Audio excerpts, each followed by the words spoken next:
Kita akan menjelaskan tentang hari ini masuk ke bab 4, yaitu Designing Distribution Network dan aplikasinya untuk sales online ya. Topik ini sangat penting karena distribusi adalah jembatan utama antara produk yang diproduksi dan konsumen yang membutuhkannya. Jadi desain jaringan distribusi akan memengaruhi biaya, kecepatan, serta kualitas layanan yang akan dirasakan oleh konsumen. Nah, di Indonesia kita bisa melihat contohnya ya, yang paling ini adalah tentu Tokopedia, Shopee, Bukalapak, bahkan mungkin misalnya Alibaba, Amazon, dan lain-lain juga masuk ke Indonesia. Semuanya tentunya perlu dirancang eh, jaringan distribusi yang efisien. Eh, jadi platform e-commerce ini harus merancang jaringan distribusi yang efisien mulai dari gudang, fulfillment center atau untuk mengisi barang yang kosong hingga ada namanya istilahnya last mile delivery ke konsumen di berbagai wilayah termasuk di daerah-daerah terpencil. Jika jaringan distribusinya lemah, maka biaya pengiriman akan bisa lebih mahal dan waktu pengantaran menjadi lama dan akhirnya konsumennya nggak puas, akibatnya ya tidak ada yang membeli. Sebaliknya perusahaan besar seperti Unilever, Indofood yang bukan dalam bentuk ini e-commerce, maka sudah lama mengandalkan jaringan distribusi tradisional yang biasanya pakai distributor, pakai agen, pakai toko dan lain-lain. Dan dengan munculnya online sales, mereka juga harus menyesuaikan strategi distribusinya agar bisa bersaing di era digital.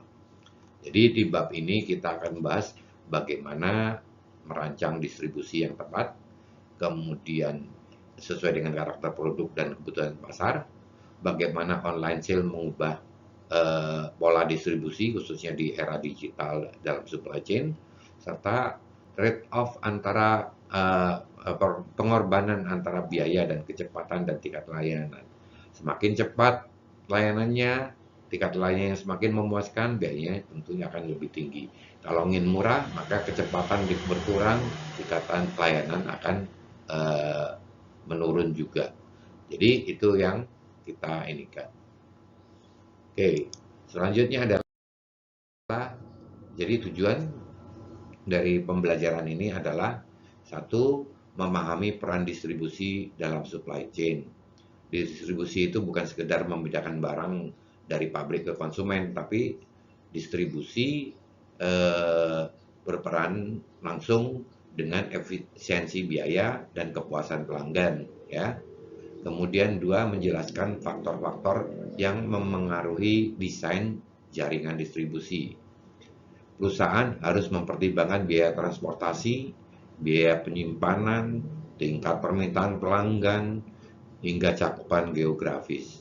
Contoh misalnya Alfamart dan Indomart menempatkan gudang distribusi regional, misalnya di Jawa Timur, di bahkan Bogor, kota-kota pun dijadikan gudang distribusi regional agar mereka bisa cepat melayani ribuan gerai di Indonesia. Yang ketiga adalah menganalisis berbagai pilihan desain jaringan distribusi.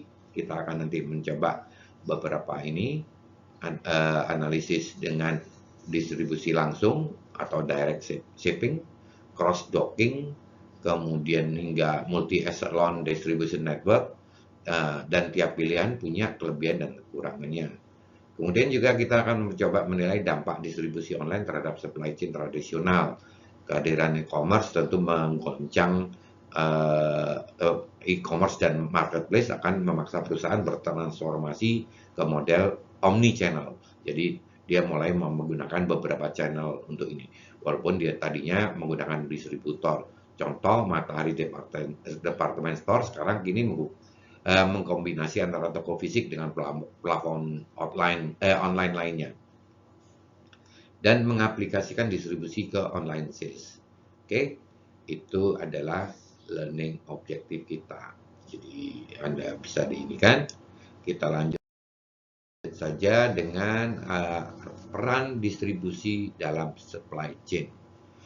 Distribusi itu memiliki peran sangat penting dalam supply chain karena menentukan bagaimana produk itu harus bergerak dari produsen ke konsumen dengan cara yang paling efisien. Nah, yaitu satu, distribusi sebagai penghubung.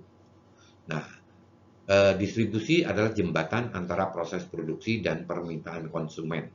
Tanpa sistem distribusi yang baik, tentunya produk akan bisa menumpuk di gudang dan justru tidak tersedia ketika konsumen membutuhkan. Sebagai contoh yang paling ini adalah Pertamina dengan SPBU-nya, ya, menjadi penghubung penting agar BBM yang diproduksi di kilang dapat tersedia di seluruh pelosok. Sehingga kalau kita lihat sekarang ini terjadi antara Pertamina dengan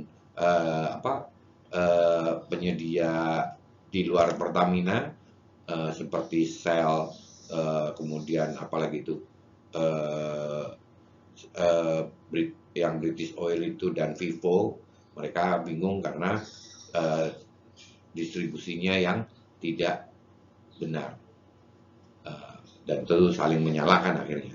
Kemudian dua, pengaruh biaya dan pengaruhnya terhadap biaya dan layanan.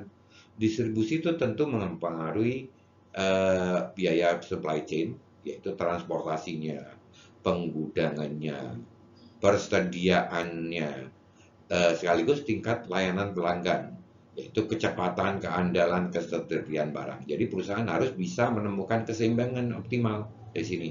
Jadi dan tentunya distribusi ini dapat juga merupakan keunggulan kompetitif. Perusahaan yang memiliki jaringan distribusi yang lebih baik akan lebih kompetitif daripada perusahaan yang lainnya yang lebih rendah. Dan dengan adanya keunggulan kompetitif, tentunya perusahaan bisa menawarkan harga lebih rendah dan layanan lebih cepat dibandingkan pesaingnya. Dan ini sudah terjadi kan, contohnya Shopee dengan program Shopee Express membangun keunggulan layanan melalui integrasi gudang, kurir, dan digital yang sangat efisien. Jadi peran distribusi dalam supply chain ini cukup besar. Secara ringkas saya dapat sajikan seperti itu. Dengan memahami distribusi, kita akan melihat bahwa distribusi bukan hanya masalah logistis, tapi juga masalah yang berhubungan dengan tujuan strategis dari strategi bisnis dari perusahaan yang menentukan keberhasilan perusahaan dalam melayani pasar. Itu tadi semua sudah ini dalam bahasa Inggrisnya Anda bisa baca dari PowerPoint-nya. Nah, sekarang faktor-faktor yang mempengaruhi distribusi dalam network design adalah ada beberapa faktor penting, tidak terbatas yang ditulis di sini, elemen of customer service contohnya. Maka faktor yang ini banyak sekali. Satu tentunya adalah ada beberapa faktor penting yang mempengaruhi sebuah perusahaan merancang jaringan distribusi. Faktor-faktor ini harus dipertimbangkan agar distribusi itu efisien, tapi juga harus memenuhi kebutuhan pelanggan. Nah, dalam memenuhi pelanggan apa saja? Satu, respon time ini. Respon time itu bisa dibandingkan dengan efisiensi. Jadi perusahaan harus menyeimbangkan antara kecepatan layanan, responsiveness, ya, dengan biaya operasional, efisiensi. Semakin cepat pengiriman biasanya semakin tinggi biayanya. Contoh layanan same day, kalau dalam Tokopedia misalnya, layanannya lebih cepat, tapi ongkos kirimnya tentu lebih mahal. Kemudian karakteristik produk, produk variety, ya, barang dengan umur simpan pendek, misalnya makanan beku, obat-obatan, tentunya memerlukan distribusi yang lebih dekat dengan konsumen. Produk yang panjang, yang umurnya tentunya seperti elektronik menggunakan jaringan distribusi yang lebih terpusat. Jadi contohnya kalau Indofood mendistribusikan mie instan melalui banyak gudang regional, tapi agar tetap segar dan tersedia. Jadi ketersediaan dan varietas itu akan berpengaruh di sini. Nah, karakteristik permintaannya itu juga berpengaruh dalam hal ini. Permintaan yang tinggi dan stabil akan memungkinkan perusahaan memiliki gudang terpusat. Sedangkan untuk yang barang-barang fluktuatif atau musiman butuh gudang yang lebih dekat dengan pasar. Contoh Zalora misalnya e-commerce, tentu dia harus siap menghadapi lonjakan pesanan. Untuk misalnya istilahnya Harbolnas lah, 11-11, 12-12 itu semua dia harus mempersiapkan gudang untuk lebih banyak menampung ini. Namun dia juga harus mempertahankan bahwa model pakaiannya harus sesuai dengan selera dari masyarakat. Kemudian hubungan antara biaya transportasi dengan biaya persediaan. Jika menyimpan barang di banyak lokasi akan menaikkan biaya inventory, tapi juga menurunkan biaya transportasi.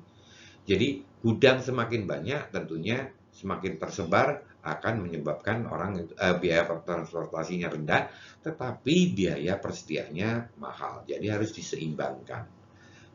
Gudang terpusat itu inventorinya rendah, tetapi biaya distribusinya akan lebih mahal.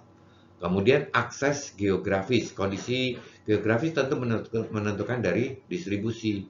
Di Indonesia karena bentuknya kepulauan, maka perusahaan logistik seperti JNE, Lion Parcel ataupun Si Cepat atau yang Ninja dan lain-lain itu semua adalah membantu dalam proses distribusi karena adanya hambatan geografis ini.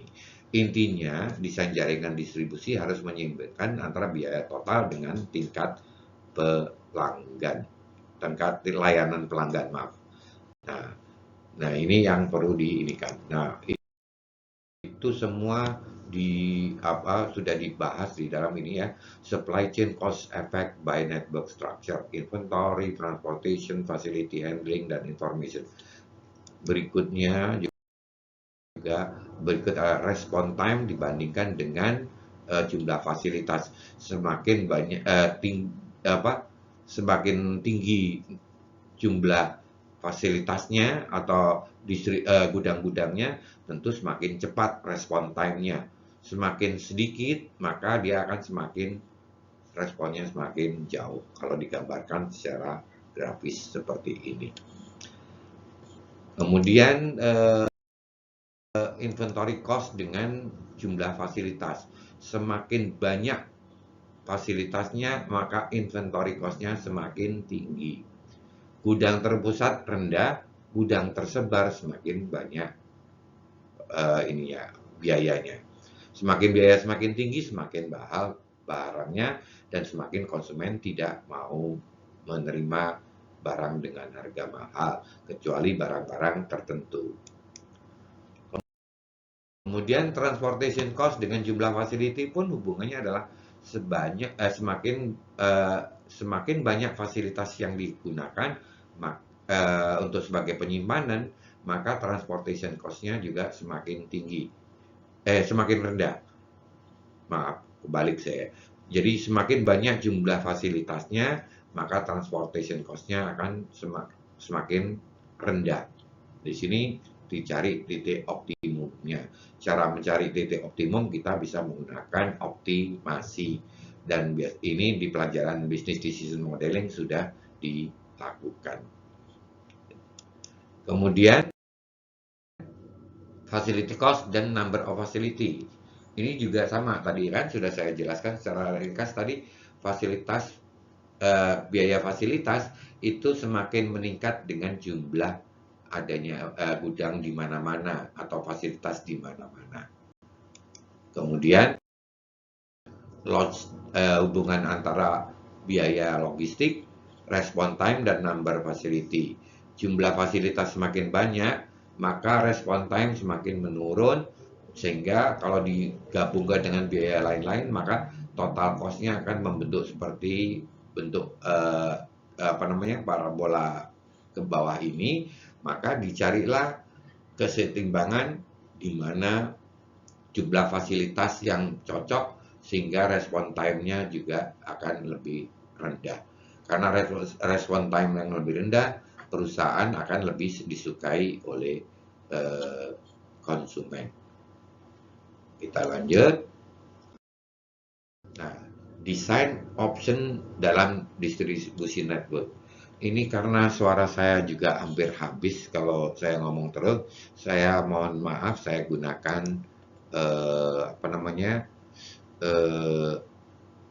komputer untuk membacanya. Slide 5. Design options for a distribution network.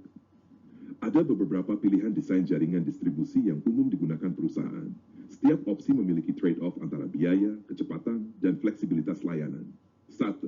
Manufacturer storage with direct shipping, drop shipping. Produk dikirim langsung dari pabrik ke konsumen tanpa melewati retailer. Kelebihan, biaya inventory rendah, pilihan produk luas. Kekurangan, waktu pengiriman lebih lama, biaya transportasi bisa tinggi. Contoh, Lazada menggunakan model ini untuk barang elektronik tertentu yang dikirim langsung dari supplier. 2. Distributor storage with package carrier delivery.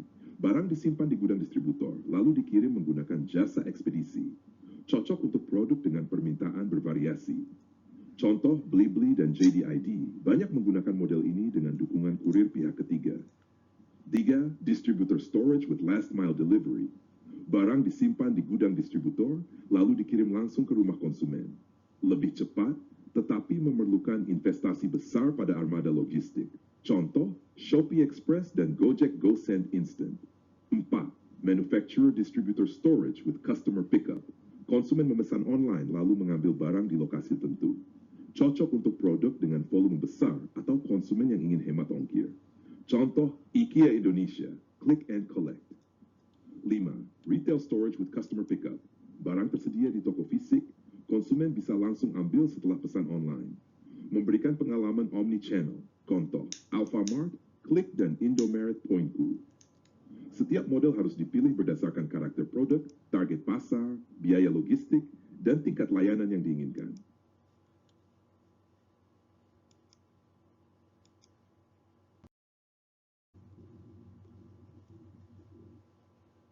Jadi kalau Anda lihat di sini, manufacturer storage dengan direct shipping. Jadi manufaktur, ini retailer, ini customer. Jadi manufaktur ini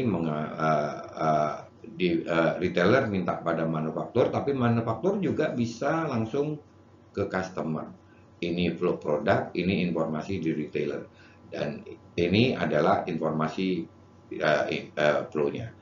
Ini bisa manufaktur storage with direct shipping. Retailer akhirnya juga kadang-kadang juga bisa saja customernya adalah retailer untuk dijual kembali. Ya. Kemudian yang selanjutnya adalah manufacturer storage dengan direct shipping. Ini faktornya adalah inventory, transportasi, fasilitas handling, dan informasi. Jadi di dalam beberapa hal ini kebetulan cara menyajikan slide-nya saya lihat satu persatu, saya coba akan tambahkan saja dengan penjelasan yang berikutnya untuk yang model-model lain. Jadi saya tidak ikut urutannya dari slide-slide ini. Slide 6. Design options for a distribution network. Kita lanjutkan pembahasan opsi-opsi desain distribusi yang lebih kompleks. 6. Retail storage with delivery. Barang disimpan di toko fisik, lalu dikirim ke konsumen. Memberikan fleksibilitas karena stok sudah dekat dengan pelanggan, tetapi ongkos kirim bisa lebih tinggi. Contoh, Matahari Mall sebelum merger atau Transmart Online, di mana toko fisik berfungsi sekaligus sebagai gudang mini. 7. Omnichannel distribution. Perusahaan menggabungkan offline dan online dalam satu sistem distribusi terpadu. Konsumen bisa memilih pesan online, kirim ke rumah, atau ambil di toko. Contoh, Met Mitra Adi Perkasa yang mengelola Zara Starbucks Sports Station menggunakan omnichannel untuk melayani konsumen di toko maupun e-commerce. Lab cross-docking. Barang tidak disimpan lama di gudang, melainkan langsung dipindahkan dari truk masuk ke truk keluar menuju konsumen retail. Mengurangi biaya inventory, tapi butuh koordinasi sangat baik. Contoh, Indofood dan Wings Group sering menggunakan sistem cross-docking untuk distribusi cepat produk FMCG. Zillion, Fulfillment Center-based model, model khusus untuk e-commerce dengan fokus pada pengelolaan stok digital, sistem picking otomatis, dan integrasi logistik, menjadi tulang punggung marketplace modern. Contoh, Tokopedia dengan GoTo Logistics Hub atau Shopee Fulfillment Center, SFC. Dengan memahami semua opsi ini, perusahaan dapat memilih atau mengkombinasikan model distribusi sesuai dengan kebutuhan bisnis, produk, dan karakter pelanggan. Ya. Jadi beberapa. Nah, apa sih faktor-faktor yang mempengaruhi distribution network Jadi apa sebetulnya yang mempengaruhi faktor-faktor yang mempengaruhi distribution network ini? Maka ini tadi penjelasannya saya ringkas saja semuanya yang tadi itu. Impact online sales on cost dan seterusnya.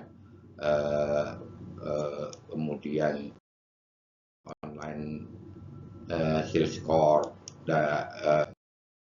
ini semua adalah contoh dari beberapa hal ini. Tapi saya akan mencoba membahasnya akan lebih ininya using online sales to sales computer hardware di Dell misalnya.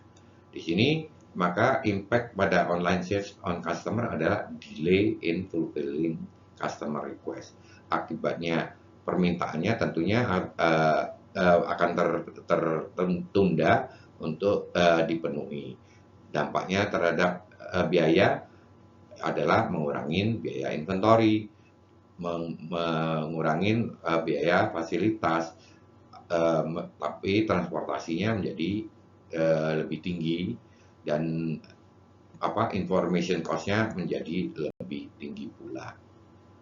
Namun kalau misalnya dampaknya biasanya kita buat dengan tabel seperti ini, response time, product parity, product availability, dan seterusnya, semua ininya. Kemudian kalau impact on customized hardware, impact dalam standar low cost hardware, jadi hardware yang low cost maupun hardware yang khusus dipesan oleh konsumen. Respon time-nya -1, -2. Kita buat seperti ini, dijumlahkan, nanti mana yang lebih baik kita gunakan untuk memenuhi performance tadi.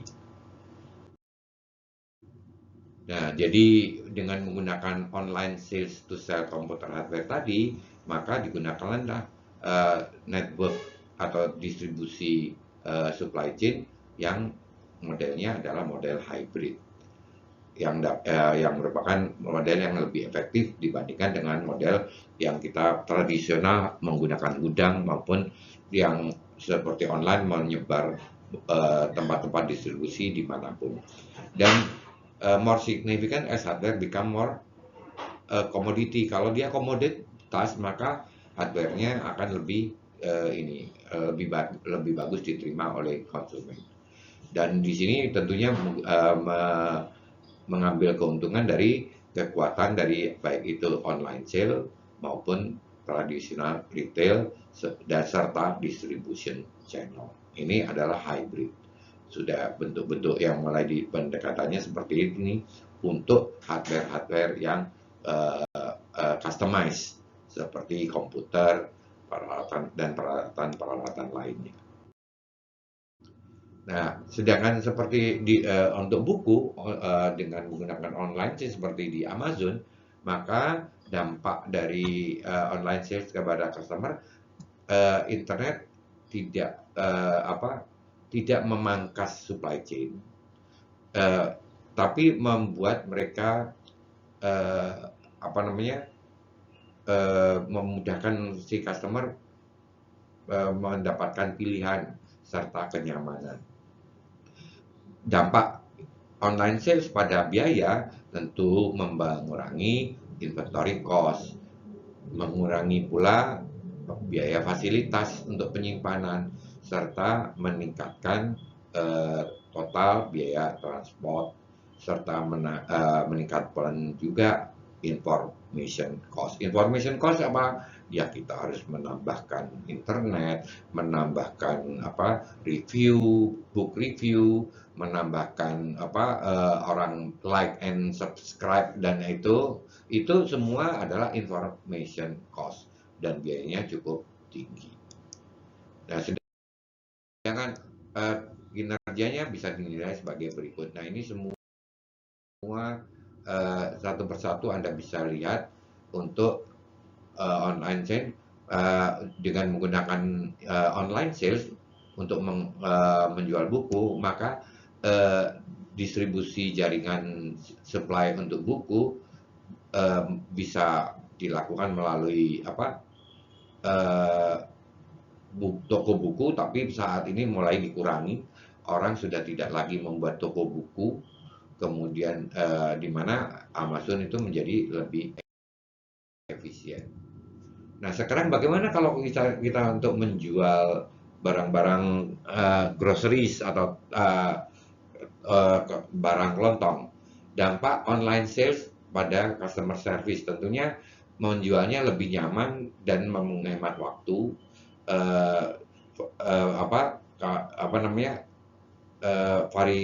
Variasinya sangat dibatasi dan membuat personalized shopping yang ini Bipot ini adalah menjual khusus barang-barang yang sangat customer oriented ya. Jadi tapi pilihannya sudah dibatasi. Masih ada beberapa lagi. Nah, dampaknya terhadap biaya tentu mengurangi biaya inventory, fasilitasnya juga fasilitas cost-nya akan lebih banyak, kemudian total transportation cost akan meningkat, dan juga information cost-nya juga akan tinggi sekali. Nah, ini penilaiannya terhadap itu +1, +2, +3 ini berarti dia semakin tinggi atau semakin rendah. Respon time-nya semakin rendah, customer experience-nya bertambah bagus, lebih satu, ini time to market-nya normal, visibility terhadap pesanannya tidak kurang, direct sales-nya tidak nampak, flexible pricing, portfolio promotion +1. Jadi saya wajibkan untuk membaca untuk masing-masing contoh dampak online sale terhadap masing-masing produk yang di sini slide-nya cukup banyak. Nah, di sini bagaimana kalau kita sudah banyak dikenal e-commerce yang menjual groceries melalui internet, maka nilai online sales terhadap jaringan distribusi grocery atau supermarket itu tentunya ada plus minusnya, ada kekuatan jaringan mall dengan jaringan online. Kalau dua-duanya digabungkan dengan hybrid tadi, maka dia akan lebih nyaman. Tapi dalam tentunya barang-barang, konsumen masih lebih suka melihat barang fisiknya. Jadi dengan adanya ini barang fisiknya walaupun bisa di dalam bentuk gambar atau memang barang fisik yang di dalam rak di supermarket. Dengan tentunya semua itu harus dipertimbangkan satu per satu. Using internet to rent movie sebagai contoh Netflix. Tampaknya pada penjualan online dari customer service tentu banyak pilihan dan tentu dengan menggunakan rekomendasi dari engine rekomendasi internet, dia akan memudahkan konsumen untuk memilih sesuai dengan seleranya. Atau kita menggunakan, tidak perlu lagi menggunakan transportasi tradisional dengan mengirimkan video kepada konsumen, tapi streaming dengan bisa diakses dari berbagai device, dan customer akan menerima DVD-nya dalam 24 jam sebelum 24 jam dalam bentuk yang kalau dikirimkan. Tentunya online sale akan lebih mudah lagi kalau bisa, dengan sementara mereka menunggu pengiriman, mereka bisa langsung menonton melalui media elektronik. Nah, ini dampaknya terhadap penjualan. Tentunya dengan menggunakan internet tadi atau online tadi, maka reduce inventory cost. Kita tidak perlu menaruh barang-barang bentuk kaset video dan lain-lain di dalam rak di toko ataupun di gudang. Fasilitasnya juga lebih rendah, kemudian transportation cost-nya, tentunya biaya internet dan lain-lain itu juga cukup tinggi. Meningkatkan streaming akan mengurangi biaya transportasi, dan tentunya meningkatkan information cost-nya untuk model ini. Impact online sales dalam performanya Anda bisa lihat di sini, nilainya, respon time-nya dengan impact digital content tentunya +2, karena orang tidak perlu menunggu lama-lama mengirim video ke rumah.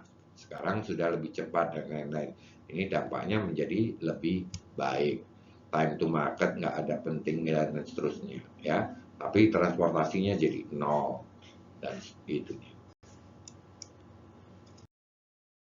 Nah, distribution practice, maka di sini jaringan distribusi dalam prakteknya, maka kepemilikan struktur distribusi, jaringan distribusi itu memiliki dampak yang sangat besar dengan bermacam dengan sesuai dengan jenis-jenis jaringan distribusinya. Maka sangat perlu sekali untuk mengadaptasi jaringan distribusi ini sesuai dengan jenis barangnya. Harga barang, komoditas, critical effect itu semua akan mana yang disukai oleh konsumen, itu yang harus diadaptasi oleh perusahaan agar lebih responnya lebih baik, cost-nya lebih efisien. Dan mengintegrasikan internet ke dalam network fisik itu akan sangat membantu pemasaran. Makanya sekarang itu banyak sekali toko-toko yang juga melakukan streaming online untuk penjualannya. Itu adalah mencoba melakukan supermarket ataupun mall itu mewajibkan kepada salesnya untuk melakukan online e-commerce di setiap toko-toko. Itu adalah upaya untuk mengurangi biaya dan membuat visibilitas dari produk mereka lebih mudah dijangkau oleh perusahaan. Ini consider whether exclusive distribution itu merupakan hal yang advantage. Jadi semuanya produk, harga, dan komoditas itu memiliki merupakan hal-hal yang sangat kritis dalam yang berdampak terhadap jenis atau sistem distribusi yang disukai oleh konsumen. Maka perusahaan harus menentukan mana yang lebih cocok untuk produk mereka dengan range harga produk mereka dan seterusnya. Jadi secara singkat bahwa identifikasi faktor-faktor yang dipertimbangkan untuk mendesain jaringan distribusi itu Anda bisa lihat kalau Anda lihat di sebelumnya bahwa ternyata cukup banyak sekali faktor-faktor yang harus dipertimbangkan. Kemudian kekuatan dan kelemahan dari berbagai macam distribusi, pilihan distribusi juga merupakan sudah dibahas di atas, dan memahami bagaimana online sales memiliki pengaruh dalam desain distribusi di berbagai industri. Oke.